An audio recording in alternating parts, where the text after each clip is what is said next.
Good evening from Swansea wrestling fans. I'm your host, Ben Allison, and you are listening to Wrestling Republic's daily broadcast, your one-stop shop for professional wrestling, insight, news, and reviews on a daily basis. And it's Saturday. You know what that means. It means it's time for the SmackDown review. I'm excited for it. A lot happened on SmackDown. A lot happened in the last 24 hours. Of course, Liv Morgan was arrested and then released. AJ Styles returned. Charlotte Flair got injured. And of course, Kenny Omega announced that he's going to be out indefinitely. And he posted a picture of himself in a hospital bed.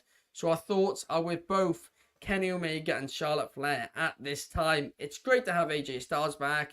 And yeah, it's going to be an interesting show. That one is for sure. But let me introduce the panel for today, and let me start things off with the co-host of the show, Clark Taylor. Clark, how are you? I'm stoked to be here. This is a fun day in wrestling. Obviously, there was some bad news that you delivered there in that opening intro, but there's good news. We had a fun SmackDown in the return of the Tribal Chief last night. Randy Orton's back, as we know, which I'm stoked about as well. And not only that, we have the UFC event tonight that is nothing short of delightful. I cannot wait for these fights tonight. There's a lot to be had in combat sports this week, and I'm stoked to get into SmackDown today before I head off and hang out with our other friend Cardi and watch a little mixed martial arts. I mean, the real question though is it Carty Carnett or Carter Chris? Which of the brothers are you seeing tonight? I believe we're going to actually see a bit of both. Oh, wow. Yeah. So Carty Carnett's back from his holidays. Whole family will be there next week. Whole family will be there. It's a family affair. It's going to be interesting. But also joining us today, we have the head of reviews at Wrestling Republic, Coby Galenzoski. Coby, how are you? I mean, I'm here for the first time in quite a while. Of course, my presence has been missed. It sucks not being on the daily because it's always something fun to do. It's always something enjoyable. Of course, doing it with Clark, Ben, other people, it's always a lovely time.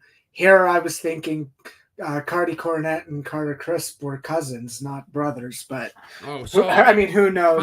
I have no idea. I have no idea. Of course, Clark, he's our resident combat sports guy, and I'm glad he's excited for something tonight. I got a little bit more homework to do for my semester, and then I'm done. But over it right there. Other than that, I'm here to talk SmackDown, and it's an interesting one, especially because we had Roman Reigns return. Of course, for about the 50th time this year, the Tribal Chief is back on the blue brand. Of course, you brought it up, so did Clark. UFC tonight. Clark, I'll ask you for your predictions later on. I'll give mine right now. Headshot, bang, done. Ooh. But also joining us here today, we have the AEW reviewer for Wrestling Republic, and that is David Sheldon. David, how are you today? I am good. Thank you so much for having me once again. This is my last day in London before I head home for the Christmas break. So I am surrounded by so many bags, just so many bags of stuff that needs washing, stuff that needs throwing away, stuff that needs backing. So it's going to be a fun night for me when this is over. In the meantime, we get to talk an okay episode of SmackDown with some interesting talking points. Obviously, the other predictions have been given for the UFC, so I will give my prediction for the UFC. There will be fights. There may be winners. There we go.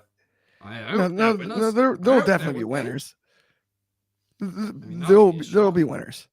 That's good. That's good to know. Anyone who can't tell, I don't watch the UFC, so tonight's gonna be good. There might be some fights, and I will not watch them. But I was hoping for a double count out in the main event. But actually, if you exit the cage during the fight, you lose.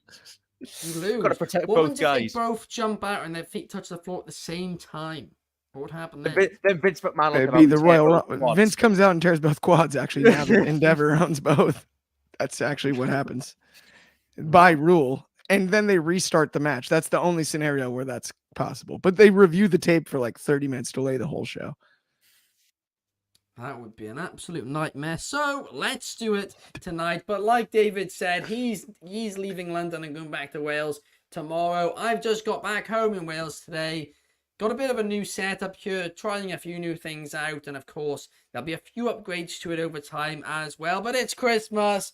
We've got the snowman. The snowman is here and the snowman is enjoying himself. So let's hope today you guys enjoy yourselves too. And let's kick things off by talking about Randy Orton, because Randy Orton, we know he returned at Survivor Series War Games. He helped to, defeat the Judgment Day then. He then made his presence known on SmackDown. He said that is the brand where he wants to stay. And why did he want to go there? He wanted to go there for the tribal chief, Roman Reigns. Well, as we mentioned in the intro, Roman Reigns is back on SmackDown. He returned after about a 4 or 5 week break, I think it is, maybe a couple weeks more than that. But he's now finally back on the blue brand. And he came out there with Jimmy Uso and Solo Sikoa. They were both standing in the ring. And Roman Reigns was, teasing who the new tribal chief would be after Roman Reigns. And he gave it to Solo Sikoa, not Jimmy Uso. Very, very controversial. Jimmy thought he was going to say him. And when he said Solo, you could tell there was a bit of tensions there. But Randy Orton came out and said that, hey, I'm here and I'm back for you, Roman. You're the one I want. In his words, Daddy's home. He then went for an RKO.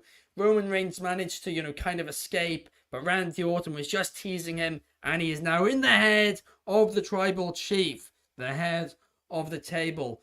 But, this one's very, very interesting. But Clark, do you realistically think there's any chance after this segment? Do you believe there's any chance at all Randy Orton could be that guy? The guy to dethrone the head of the table? I wish. Daddy's home is hilarious to me. Randy Orton is one of my favorite wrestlers of all time. He's just amazing at what he does. The guy is sublime at every possible aspect of professional wrestling.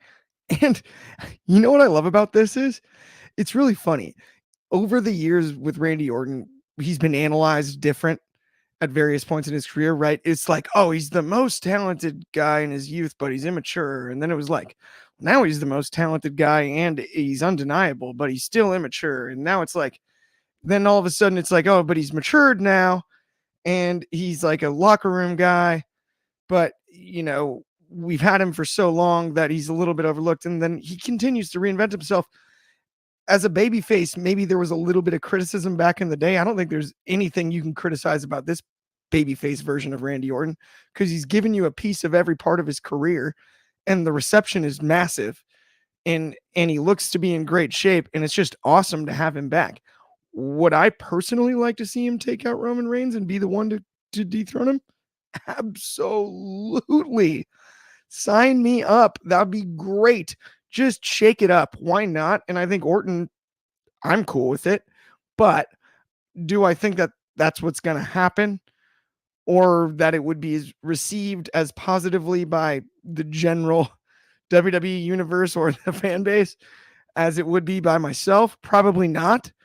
And so I don't see it as anything more than him getting very close. Now, as far as refreshing Roman Reigns, Orton's absolutely necessary. The guy immediately is a legitimate threat to Roman. And it's not just Jay, who's 0-4 in world title matches, as great as his run has been as main event Jay, or, you know what I mean? Like it's not LA Knight's great, but Roman can't out accolade Randy Orton like he did LA Knight, like he does Jay, like he does other people. And so this story will, for that reason, be more intriguing than if it were someone else. And to me, that's important headed into Mania season, and that's the key to Orton's return. Where they go with Orton post Reigns, that's what I'm most interested in, because I want to keep Orton at the forefront, because I mean, you look at how great a shape he got into coming off of a double fusion. The guy's ready to go back to work, and I want to see a lot of the Viper in the ring. Absolutely. And I mean, one thing you said there, which, is quite interesting, about Randy Orton is, what happens once he loses, but what happens if he does lose? What happens if he does win? And something which I found fascinating in this segment was that they're clearly building tensions between Jimmy and Roman. And why are you building that in WrestleMania season if Cody Rhodes is going to be the challenger to Roman Reigns? It really does once again make me believe that The Rock is going to have an involvement at WrestleMania. Maybe we are getting Reigns versus The Rock. Maybe this is all a swerve. Maybe Randy Orton will beat Roman Reigns at the Rumble thanks to The Rock. And then at WrestleMania, it's Randy Orton versus Cody Rhodes and Roman Reigns versus The Rock. I mean, that would be a shocker, wouldn't it? So spice things up. I wouldn't hate it, other than I would like to then see Orton do the same thing Reigns did to Cody at Mania. You just hate Cody. You hate Cody. Hit him with the punt and just ruin it for everyone. You Cody hater. Cody hater. Bias. Outrageous. That would tickle me. But what about you, Kobe? How are you feeling about this? What did you think of this segment? I thought it was very enjoyable because, I mean, like we said, and this was it's been the theme since post WrestleMania 38. If Roman Reigns is on the TV, storylines are going to be told, storylines are going to be advanced, and when he's away, things are simmering. They're sizzling. They're cooking, but they're not getting overcooked or anything. They're just staying on the burner enough. If that's the analogy I'm going with, that is. Right now, we got a big nugget with Roman Reigns essentially saying, yeah, Solo Sikoa is going to be the guy. Solo Sikoa is going to be the tribal chief when I'm gone. We don't know when Roman's gone. But the entire thing of Jimmy Uso kind of not getting ticked off, but being thrown off by it kind of is a test to what they've done the last few months. Because Jimmy Uso's been trying to call the shots when Roman's not here. Jimmy Uso's trying to act like Roman Reigns.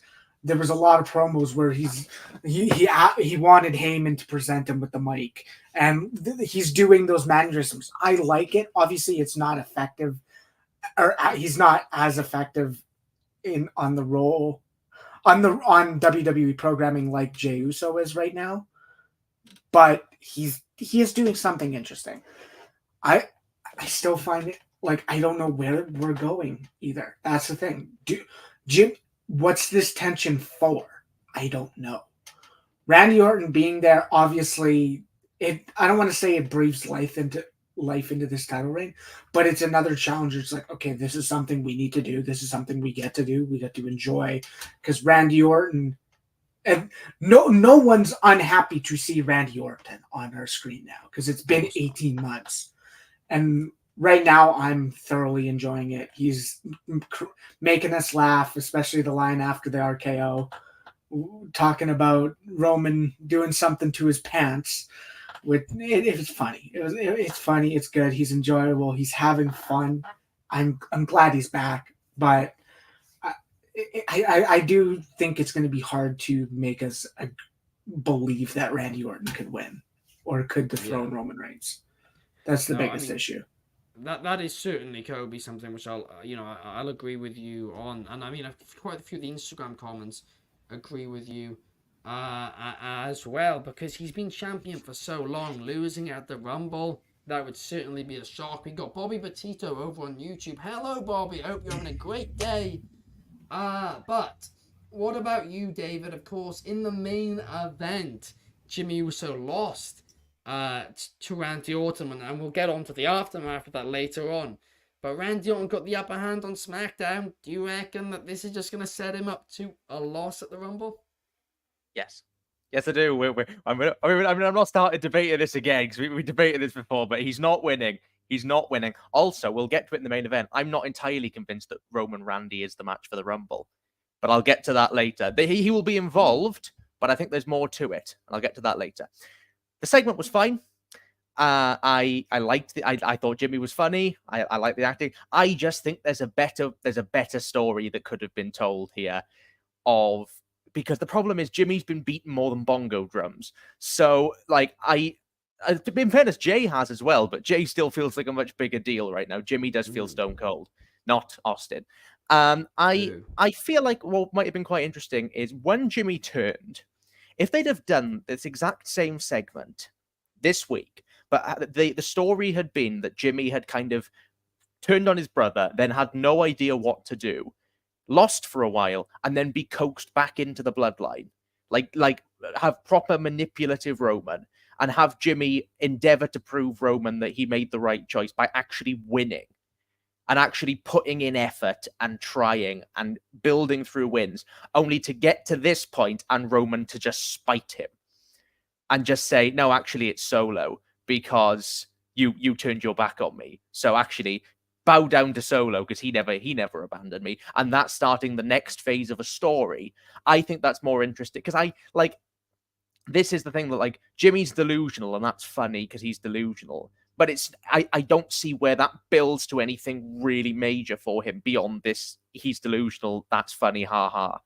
Character. Whereas I think there was a chance to actually really build Jimmy. Whereas actually what they've done is they've kind of brought Jimmy backwards, I think. And Jay, even by losing, Jay feels like a bigger deal over on Raw through his presentation. And Jimmy, to me, just kind of feels like he's there. Again, lost to Orton again. And it's just, he's just kind of, he's the whipping boy now. And to me, I think if that could lead to something and I could be proven wrong, and I hope that I am proven wrong, but to me, I think there's a lot more interesting things you could have done with the whole story up to this point. It doesn't help Roman's never there, but to make this whole angle really feel like, because I never thought he was going to say Jimmy. I never thought he was going to say Jimmy, but I always thought he was going Solo. I always knew that was where it was going because Roman's not an idiot and Jimmy hasn't won a match in however long. So like if they'd have really, this could have been tribal court level.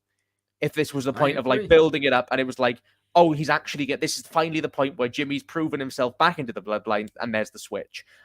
But the story hasn't been strong enough to this point. So actually what we got was a good segment for the story that has been told, is being told on television. I just think there is a better story that could have been told underneath it to put it back to that level that the bloodline I think used to be at.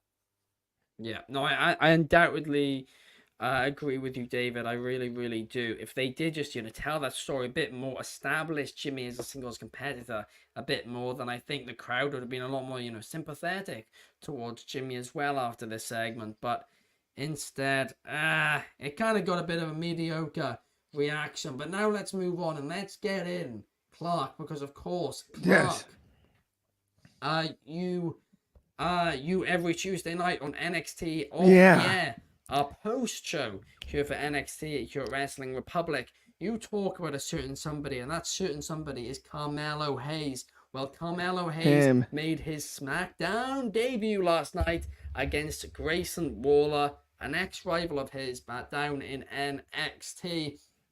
But their feud got reignited on SmackDown in the United States Championship Tournament. How did you feel about this one? And I guess, are you surprised that Carmelo Hayes got the victory and is advancing to the next round of the tournament? So this is where I'm like, I don't want to say torn, because I was super entertained by the match. I enjoyed Grayson Waller, but I thought that the right guy won in the context of covering last night's SmackDown. And if you watch the match, Melo looked unbelievable in the ring and he won. And I believe in the long run, Melo is as talented as anybody in this industry. I am really unsure, though, as a whole, why during this gigantic storyline over on Tuesday nights that me and Drizzy and Shad have been covering on Off the Air week in and week out between Melo and Trick Williams, we have Melo going on a run towards the United States title on SmackDown. It's one of those where I'm just not entirely sure what's going on as far as synergy between the two brands. I get that they're separate and they're not the exact same thing, but I mean, having him do both, you're at risk of ruining either or as far as a storyline is concerned. And I just, yeah, it's one of those things where I really did enjoy the match. I do believe Carmelo Hayes is him. I really like Grayson Waller as a talent. I don't understand the timing of going up to SmackDown for this match, considering what's happening on NXT every Tuesday, because that's the most compelling current storyline in NXT. And this just further muddies the waters, because Trick Williams and Carmelo Hayes needs to be paid off before either of them make their inevitable debut and impact on the main roster. And that's just what I believe after watching them both on NXT for the last few months, especially. That's kind of what I got to say about that match. At the end of the day, I don't see that Melo's going to win the tournament, but the timing of it and for Waller's sake, I'm just kind of unsure, unless it was just to test the waters on if the main roster audience already knew Melo, maybe, or how they would react. But that still seems like something you could do in a dark match. You can do in other ways. I loved the match, bell to bell. I'm not criticizing the wrestling in any way. I just don't understand, because of how much value as far as the main event picture on NXT that the storyline with him and Trick Williams has provided. It doesn't make sense to me to now have this, like, it's like if it was Grand Theft Auto, it's a side quest, it's a side mission. True. It is true. It kind of does feel like what you said. They're kind of testing the waters for him on the main roster. Do the main roster crowd know him? Are they watching NXT? Is he over there? But listen, he's been in NXT for a long time now. Yes. It's probably close to that call up. But again, they are telling this great story in NXT. Maybe Braun Breaker would have made more sense in this position. I do agree with you, on that point, to be honest with you.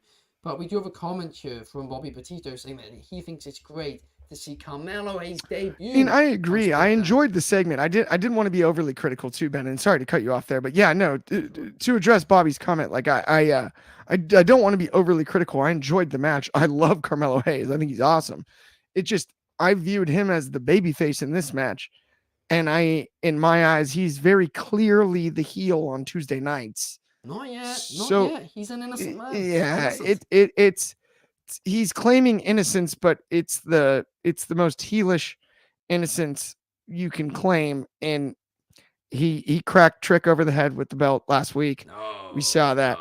We saw that, Ben. Accidental. I'm not saying it's for sure, but it's accidental. And you look at how over Trick Williams is, and we know it wasn't Dragunov. I thought Dragunov actually handled that. Not to bring up NXT again, but I thought he handled that promo as well as anybody. I was blown away by that.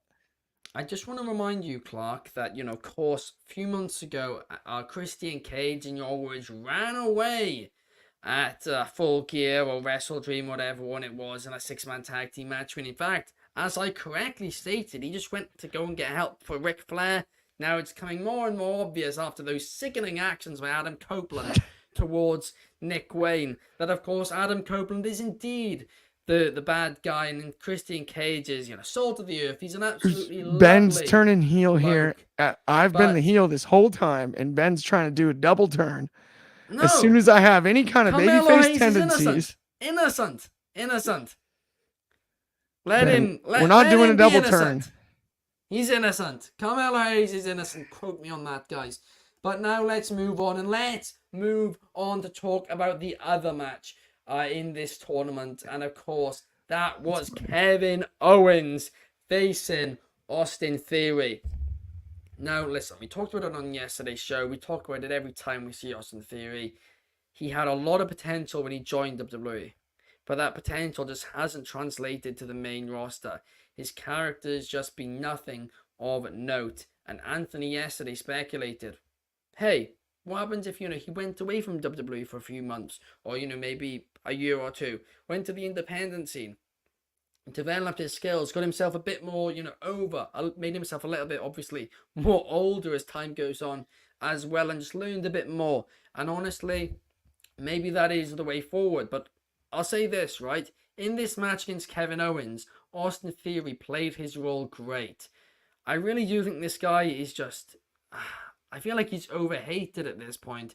But because of the way he came in, the selfie gimmick, then the Money in the Bank gimmick, that awful cash-in, it kind of feels like a break might just be needed to make fans care about him. But David, what are your thoughts on this one? Well, I'll say this. I really like the match. I think that both guys played their roles really well. As you said, we got to see Theory pull out some stuff that I haven't seen him pull out in a long time. The Spanish Fly, the sit-up Spanish Fly under the top rope was gorgeous, and the stuff he used to do. Like I said, played his role very well. I think that the partnership with Waller is a good one. I think Waller can mask a little bit of the not caring about Theory, because Waller is a very charismatic guy. I'll go on record. I like the selfie gimmick. I've said this before. I thought the selfie gimmick was really funny, and I was a bit disappointed when it got dropped, actually. I know everyone else hated it, but I really enjoyed it because I thought it was personality, which is something that Theory has lacked massively. Shouldn't have been a main event gimmick, certainly not, but it was fun for what it was. I do think that what Andy said about Theory taking some time away, I don't think it would be entirely.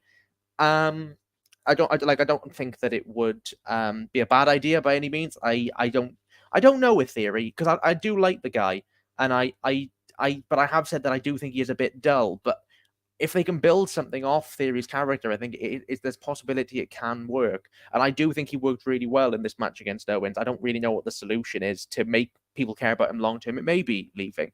What I will say, though, is Carmelo Hayes versus Kevin Owens. Oh, yes, please, I'll take seconds. And there's a nice parallel, actually, I feel like, between Kevin Owens and John Cena and Carmelo Hayes and Kevin Owens, in the sense of that NXT guy coming up. Unfortunately, I don't think he's going to win. I don't think Hayes is going to beat Owens, because I think Owens versus Logan Paul is the route they're going, which is great. And that'll be a fun match for the Rumble, absolutely. But yeah, I like their interaction backstage with Hayes and Owens. And I think that there's the match is going to be great. And I love the story of Owens' hand through the tournament as well. I think that's a really nice little bit of psychology that runs through it. So yeah, no complaints about this from story or in ring perspective. Just like you said, Theory needs a bit more heating up. I don't know what the solution is to that, but he did his role very well here. Absolutely. And of course, now we know Kevin Owens advances. Kevin Owens versus Carmelo Hayes. Oh, I am very excited for that one. We got a couple of comments here on the YouTube. Bobby Petito would have liked to see Tyler Bate in the tournament. A bit of fun. And he preferred Austin Theory with a character as well. Not the selfie character, but the way character. I love the way as well. I think the thing is, I think Theory is a really funny guy. A really funny character who's done some really funny stuff. One of my favorite memories of his was him being abducted by Dexter Lumis and him literally just being snatched out of the frame with a rag, like while Johnny Gargano was walking in front of him, just bang, he was gone. Like Theory's really boring in his current he's been boring for a while, but we are starting to see some of that comedy come back with the Waller pairing. Like, there's been videos of him interacting with fans at ringside, and he's a really funny guy.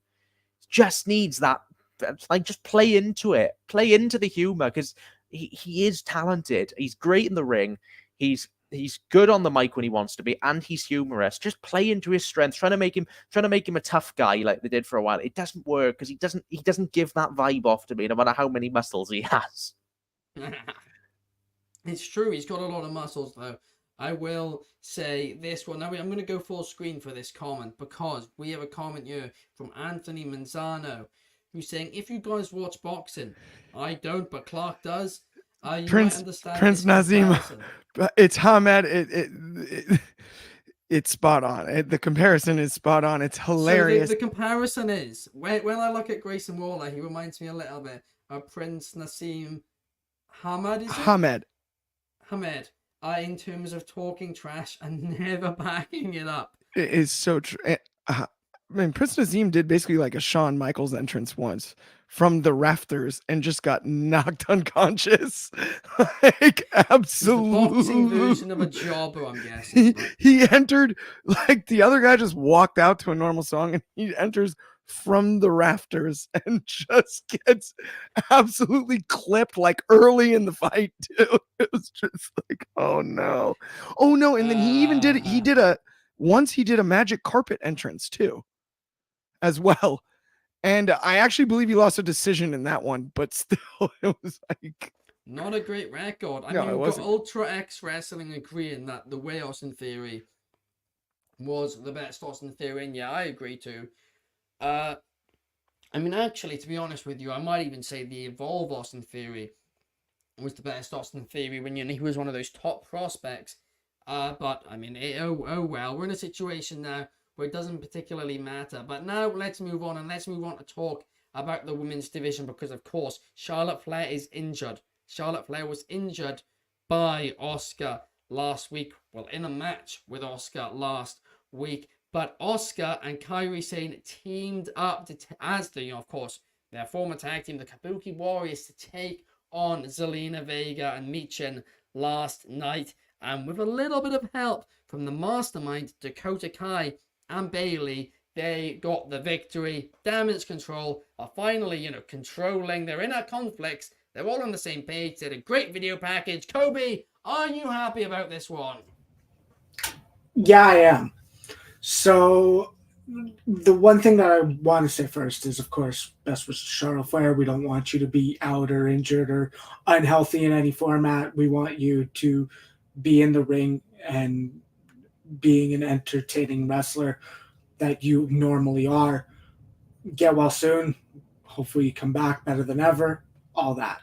This match, I'm surprised it went the way it did, because Zelina Vega and Michin were getting offense. And while Asuka and Kairi aren't obviously in the top picture, because that's Io Sky's kind of area, they gave, for a makeshift tag team to kind of take the Kabuki Warriors to, not to the limit, but to a higher level of competitiveness. It was entertaining. Michin looked good. Michin or Mia Yim or something. She's Mia Yim, Michin, one of the two. She looked great. Her striking was really good with Asuka. Zelina Vega looks good as well. Obviously, she was able to work well with Kairi and gel well. The result is the right move in this case. Damage Control getting wins. I like it, because they gave us that nugget of, maybe we're going to go down this path of maybe Bayley's going to be turned on. But it's like, oh, no, we're recorrecting it. Now they're going to get some wins. They got the win. I believe they're going to win the holiday match this upcoming Friday for I think it's the Holiday Brawl or the Holiday Smash or something like that. I don't know exactly it, but it's the Holiday, probably Street Fight. I assume they're going to get the win. But I like this. Give them some wins. Get the momentum. Recorrect the storyline, because then it makes it like, okay, we don't know now that they're going down, when they're going to go back down that road. The one thing I want to talk about, and it's just brief, and I want to give credit where credit is due, is last week with Tribute to the Troops, we did not get Logan Paul doing the little video in the camera saying, oh, who is this guy?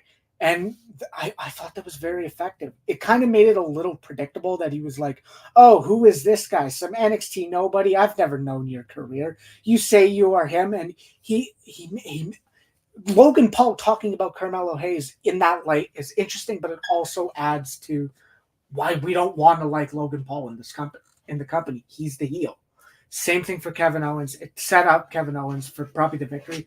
I like both matches, and I really liked Logan Paul's addition or finishing touches to the pre-match aspect of it. I really did, and I wanted to mention that. No, absolutely. I couldn't agree with you more on that one, Kobe. But something else which I really found interesting and I really liked, well, maybe really liked, we'll have to wait and see, I guess, on Friday Night SmackDown last night, was AJ Styles' return.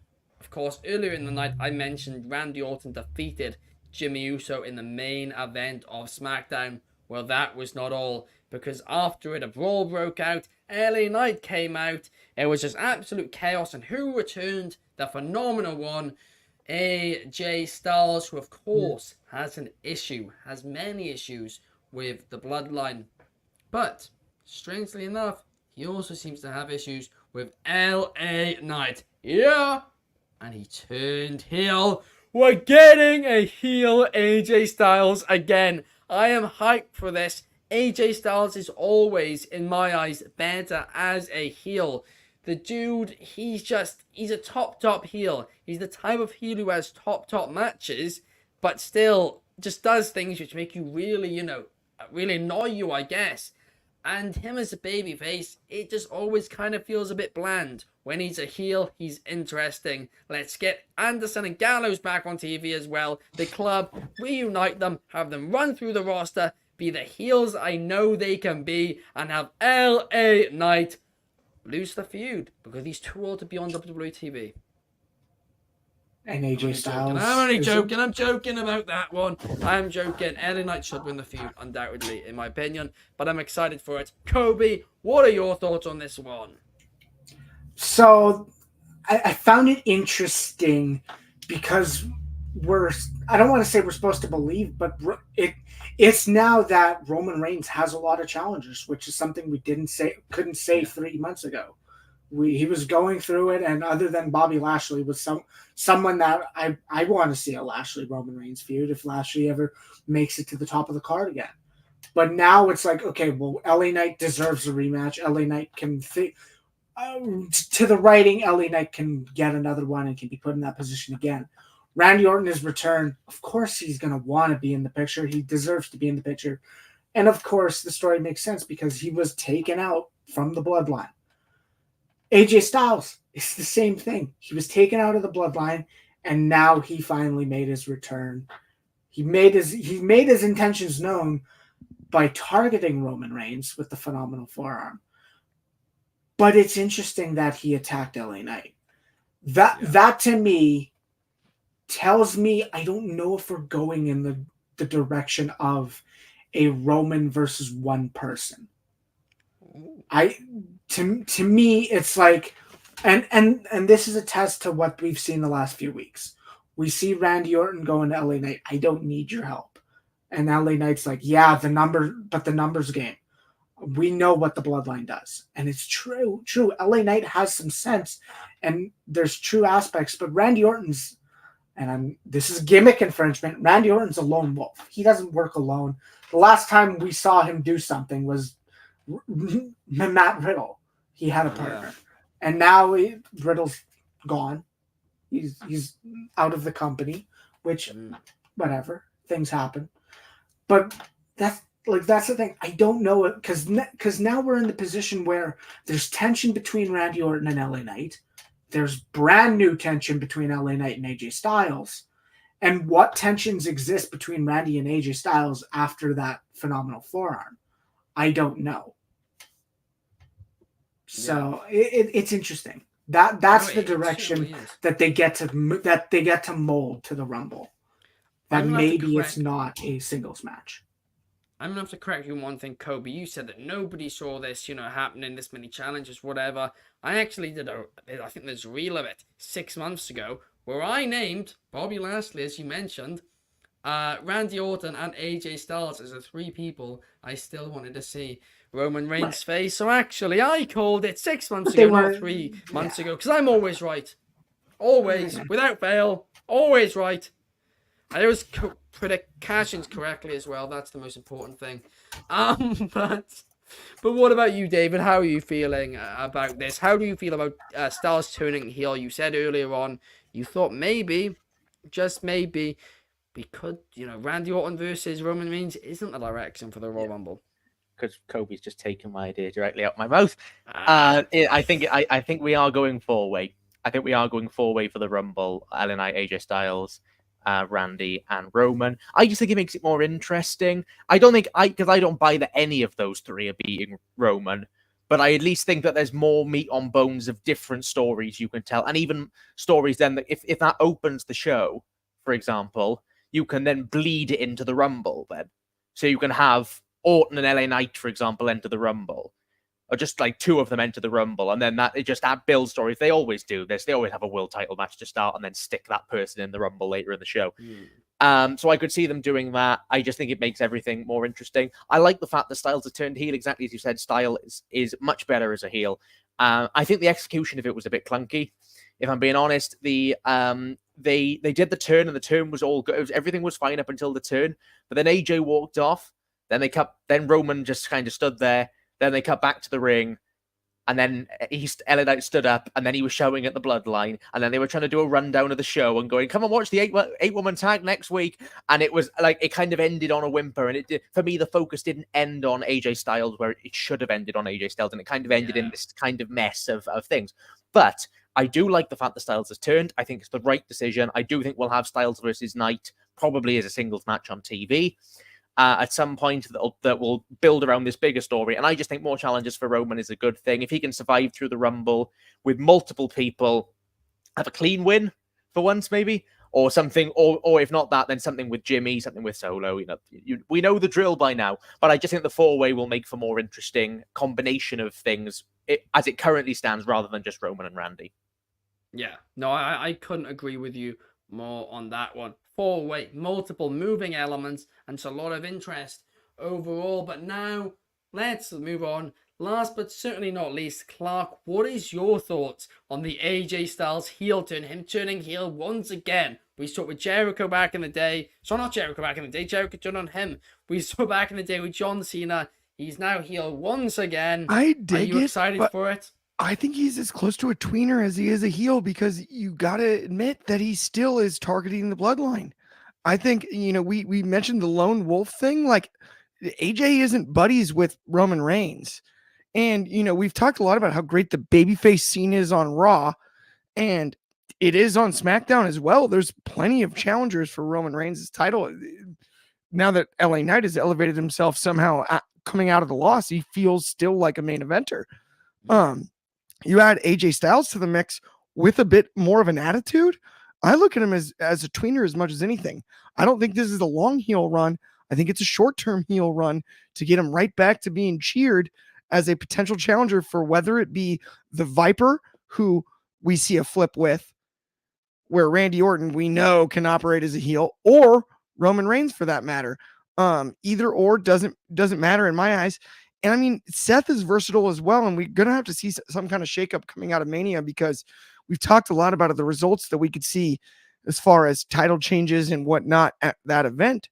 That's going to change a lot of the logistics as far as both rosters are concerned. But I'm always excited to see AJ back. That's huge. No, I absolutely do agree with you there. Right before we finish it, Clark, UFC, what are your predictions? Because I know you're dying. Okay, I'm going to run down the main card really quick. I got Josh Emmett beating Bryce Mitchell via TKO. Second or third round, Mitchell is the favorite in that fight. I've got Emmett winning, though. I think the hands are too much, and Bryce Mitchell is due actually to get kind of a matchup where he feels like he can over grapple and he gets clipped. The next one, we've got Tony Ferguson, California guy, against Patty the Batty Pimblett. I hate to say this out loud on air, but Tony is gonna get flattened. Tony's done 6 losses in a row. This will be the 7th. And I just hate to admit it. You can train with David Goggins as much as you'd like. It's not going to do anything for you in this fight. His knees are gone and his movement is gone. And Patty the Batty is taking a lamb out behind the barn. Another easy win for Patty, though. Yep. And then we've got Shavkat. Healthy opponent. Huge contender fight in the welterweight division up next. Shavkat Rakhmonov versus Stephen Thompson. I've got Shavkat. He's ran through everybody. He continues to run through everybody. I believe this is going to be one of those situations where he beats him up against the cage, takes us back, wins via rear naked choke. Pantoja, Brandon Royval. This is the fight of the night for the flyweight title. No question. Pantoja, the new champion. If you don't know, is the last person to beat Royval, but that was a close fight. You have a scrambler in Royval versus a grinder in Pantoja. It'll be who can keep up with the other, and a lot of cat and mouse at 125. This is going to be the fight of the night, and it'll go to decision. I do believe Pantoja retains. He's had his number the first time. I think because of the activity on the feet, he'll win, although I think Royval will compete valiantly on the ground. Up next, and most importantly, the main event. Colby Covington, the U.S. guy, Leon Edwards from the U.K. Colby, you know, those red coats, we beat him in 1776. It's hard to deny the American wrestler against a striker. I'm going with Leon Edwards. Yeah, Headshot. come on, Dead. come on, Headshot. Dead. bang, Pick down Yes. the middle. Ball game. No Yes. doubt. Colby, see ya at Vegas Memorial Hospital, buddy. Leon Edwards with the victory tonight. Yes, yes, Round 3 yes. front kick. Leon Edwards, come on, headshot, bang. Thank you guys so much for watching. If you want to Spotify, please leave us a cheeky 5-star. If you're on Instagram, please, I don't know, whatever, like this video, whatever. If you're on YouTube, please like and subscribe. And Twitch, give us a follow. Thank you to Clark, David, and Kobe for joining me here today. Thank you guys so much for watching. We will see you tomorrow to talk Collision. Bye.